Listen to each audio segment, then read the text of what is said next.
শাশুড়ি চায় নগদ টাকা, স্বামী মোটর গাড়ি। নিত্যদিনের যৌতুক জ্বালা সইতে নাহি পারি।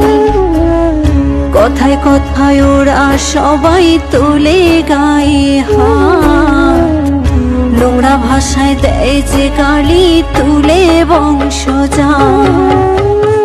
একদিন ঠিকই শুনবা বাবা